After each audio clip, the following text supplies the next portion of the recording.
God accept the Gentiles. Even Peter himself, as Paul rebuked him in Antioch, because he was eating with when he was eating with the Gentiles, but when the Jews showed up, he showed prejudice, and it's extended down through the ages through denominational prejudice. Amen. Where we talk about this denomination and that denomination, and we're all God's blended and extended family. Preach. And then until we get that unity, then the church will be powerless. Amen. You just heard a word from our own Reverend Tracy. Reverend Marvin. Tracy, you got something on Facebook. We got a Facebook person that chimed in. Yes.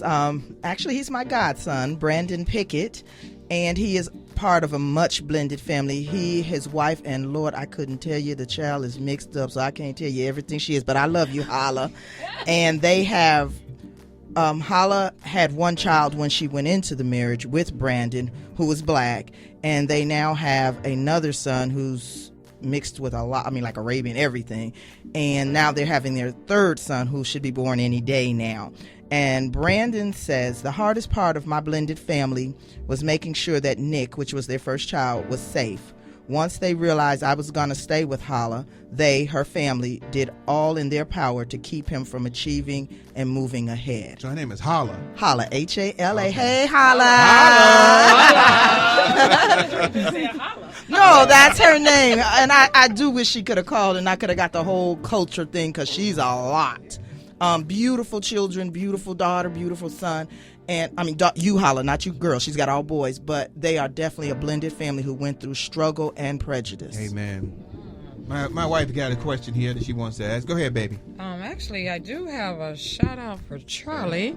You just popular. Vanessa McCain, Rick McCain's sister. Rick McCain's sister said hello. And now she has a question. She said, what about when spouses, exes, uses the kids to get him to do things for her, and he does because the kids ask? Are you guys following that? Say it one more time. What about when a spouse, ex, that mama, uses the kids to get them to do things for her, and he does because the kids ask? Anyone has anything to say about that? Vanessa, they shaking their head like, I didn't have that problem. You didn't have that one? When the kids came to our house every other weekend, Daddy would tell me, you do what Demetria said. If you have to discipline them, she was okay with it. It was my husband that I struggled with. I never had any problem with her. To this day, I still have no problems with her. Okay. Well, I'll definitely throw out is that you should never use the kids in a way like that where you are causing them to cause conflict between two people. Kids are not supposed to be used in any way, but definitely not in that. You're supposed to be an example for the children, that even if you have a blended family, you teach them the way of God and how they should live their life regardless to the situation, because when you don't, you make it harder for them to live in the long run. I'm going to segue to that, and I'm going to go to over here to Joan. Joan, we were talking about a little about how the church and how the responded. Tell us a little bit about the issue that you had with relationships with your blended family. We didn't have any with the church. Our church is somewhat diverse, so we did not have a problem with it in the church.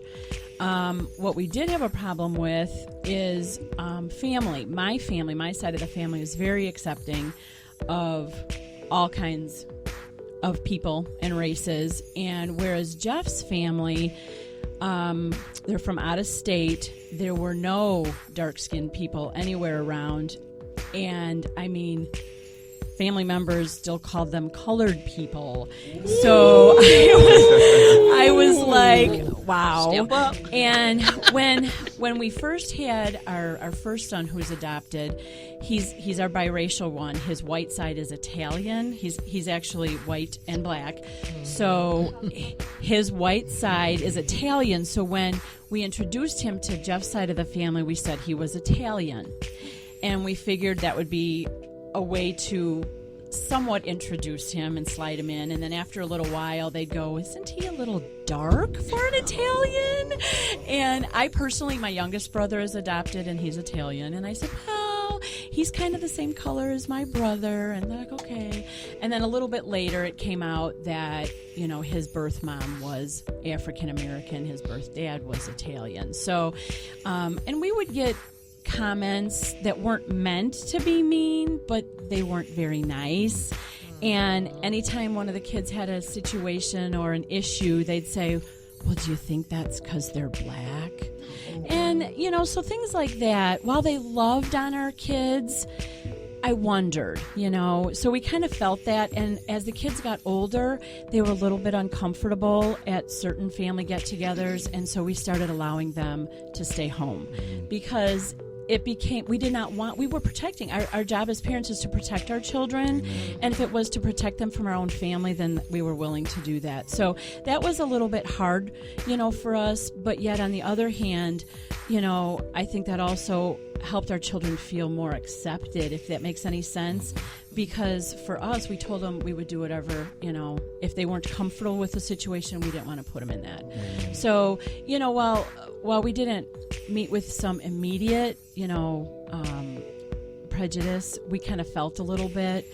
And they're very loving. They're very, you know, the family is, you know, they wouldn't not give them birthday presents and Christmas presents. And it wasn't like that, but it was just kind of an underlying, I don't think they understood people of different races. So we kind of felt that.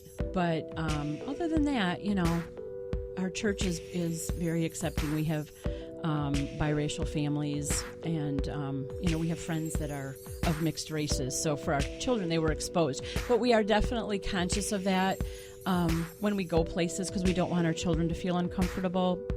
So that's kind of how we dealt with it. Okay, Elizabeth, grab that mic there. This is my adopted daughter. Elizabeth, tell me about, you know, any issues that you may have felt when you felt uncomfortable being around. I don't actually think I've had any issues from like my friends or anything. I actually think it's kind of cool. Me personally, I have always connected with the African American culture, and all my friends at school, they always call me white chocolate. So I'm like, hey, man, you know. So I've never had a problem with it, you know. Okay. You know, we've got a couple of more minutes, so I'm going to go around the table again because I do want to see if we can help a couple of people out that are having some issues. If there are people out there, we got to do this real quick because we only have a couple of more minutes. If there are some people out there that are going through some issues with extended and blended families, I want you all to give us maybe a 30-second blip about how you feel that they should handle that. And Charlie, I'm going to start off with you. I think the best way to do it is to just do it in love. If you're met with a negative, throw out a positive. And when you're talking about the color and the color of your skin, what my son did, my husband was real dark skinned. And so when he would introduce us, some people would say, oh, well, he don't look like you. And my son would just say, that's my father, that's my mother. And every time that happened, that's what he would do. And so we just kind of like, we didn't have any problems in that area. The main problems, I guess, was like right in the immediate family. Go ahead, man. Well, I think you have to be able to build your marriage together. You'll be able to spend time with your wife and your spouse to build the marriage together to make it strong enough. And try to get all the literature you can about blended families. We were introduced to Ron Deal on Smart Step Family books, and they really helped us a lot. So my thing is to always make sure you spend time with your spouse. Spend time with your spouse and have date nights and do things together to build up your marriage. Miss Brenda? Can I go last? If you want to go last, yes. Yeah, I just Okay. She's going to go. Go ahead. All I can say is communicate, but don't make your kids feel like the relationship is only about the mother and the father. The relationship is about the family. So I agree with Charlie down here. When we had those family meetings, give the kids a chance to express what they're thinking about. That helps a lot. Okay, come on, Ashley. Being a product of a blended family, I just take it upon myself as one of the children to embrace all of the cultures, because one of the things that I always did was I was always like, okay, well, I have to do a language in school. Let me do Spanish so I can learn to communicate with other sides of the family. And with that, I learned so much about my father's side that he didn't know, that he hadn't learned from his mother yet. So it was easier for me to teach our family or teach my little brother. So it's like, be able to embrace both sides of your culture. Amen. Ms. Jones? I agree a lot with what Mimi said about communication and having that open dialect. We constantly have open communication and dialect with our children. And I feel like they're very open with us. Like if my daughter, she's in junior high this year, and her friends say, well, you're white. And she's like, she's looking at her skin and she's saying, well, no, I'm brown. And, but because she, maybe they know that she's in a white family, but, and I always say, how does that make you feel? And we talk about it. And so I think that when issues come up, even though they're few, I think that having open communication is huge, and educating, ourselves with race.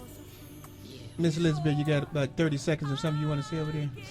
I would just say, I agree with everybody else, but also I think, just a firm foundation with Christ. We all, Christians are followers of God, and we are all the same and one as brothers and sisters of Christ. So, in the family, we're all connected, and we should all be united, and it doesn't matter what color your skin is or where you come from. You just follow Christ, and that's what you do. See, this is why she's my adopted daughter. That's exactly right. I know my girl gonna come up with something with Jesus. Go ahead. So real quick, the public health in me cannot stand if not saying a few statistics. And I want to thank you, too, for having this conversation and being brave and talking about it. Real quick, 70% of African-American children are born out of wedlock. And so the stress and the strain of being pregnant without having a father in the home has caused black babies to die 2.5 times that of white babies.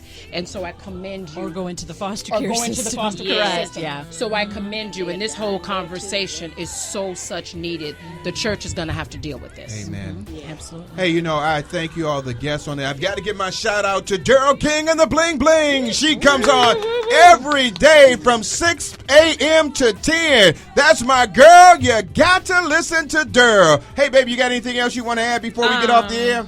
Actually, I just want to say thank you again. I'm going to run it down again. To my left, we got Reverend McCain, Elizabeth. We have Joan, Ashley, Mimi, Brenda, Leon, Charlie, and the quiet Marvin over there. Reverend Marvin and his 2 minutes of love Tracy and happiness. Behind me. I want to thank everybody for joining in. This might have to be a part 2, baby, because we may have to I do do that think again. Brenda needs to come back with some more stats and break some stuff down. So Hey, if you willing, we're willing to have you. Hey, we hope you've enjoyed the show today on Extended and Blended Families. If you have any other questions after the show, you can always go to us on Facebook on the Let's Stay Together show, or you can also send us at Let's Stay Together at Comcast.net. Hey, Nate, let us go out with one of those songs and we'll end it. Hey, thank you for listening to the Let's Stay Together show. We'll be back next Tuesday, 7:30.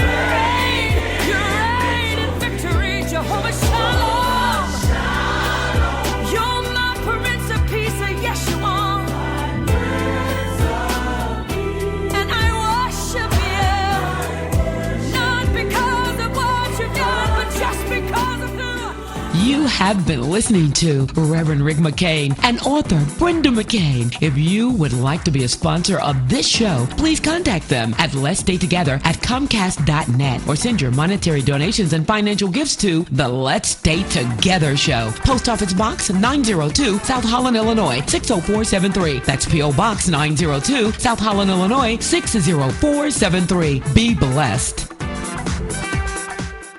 Hi, what's going on? Well, God is always going on. And Jesus Christ. For the best in gospel music, faith, and interviews with great prizes to give away. Check us out, The King's Highway with me, Daryl King. Each and every weekday, 6 a.m. till 10. And don't forget, you can join me on Facebook. All you got to do is hit up Rejoice 1023. And don't forget, you can stream live